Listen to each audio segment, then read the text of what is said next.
Hamas's justice system recently came under heavy criticism for being abusive.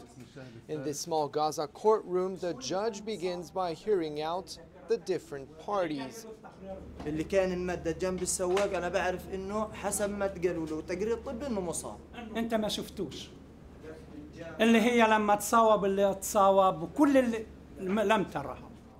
The magistrate will then be delivering a verdict based on a mix of Ottoman, British, Egyptian, Islamic, and martial law, as agreed to by the Palestinian Legislative Council, which drafted laws for the West Bank and Gaza.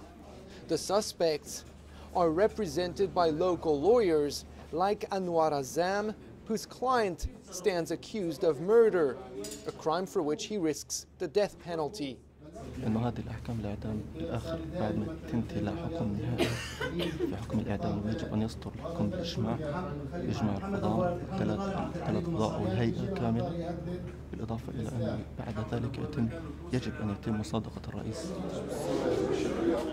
A couple floors up, the president of the High Court of Justice in Gaza insists that he regularly visits jails and that Hamas forces abide by the rule of law inside those facilities. But he also acknowledges that there may be cases of torture in some instances. قد يكون هناك بعض المعتقلات ولكن نحن لم نرى في يوم من الأيام أي معتقل معذب أو وقع عليه التعذيب. Jamal Abu al-Kumsan says that Hamas is in fact regularly using torture and abuse.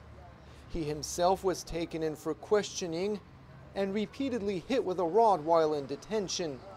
He deems that his arrest was politically motivated and meant to discourage him from keeping up with his activities as a playwright, often critical of his government. الحكومات الضعيفة بتلتجئ لقضايا كتير سطحية بالمجتمع، بتصير تحاول ترهب الناس عشان تثبت قديش هي قوية، وهذا أنا بعتقد إنه بيخلق إشكالية. The ruling Islamists know that such allegations damage their eroding legitimacy. They are eager to show us that they can be model wardens. We're brought to one of Gaza's nicer jails, where life looks far from miserable. We're even allowed to interview a prisoner who has been briefed on what to tell us. يعني وضع كويس وضع السجن 100% فيش أي مشكلة مع السجن. This may be a show, but it demonstrates Hamas's desire to improve its image at a time of regional uprisings against dictatorial regimes. The Islamist government notably tried to distance itself from those who recently publicly executed several Palestinians accused of collaborating with Israel before dragging their bodies through the streets of Gaza during Operation Pillar of Defense.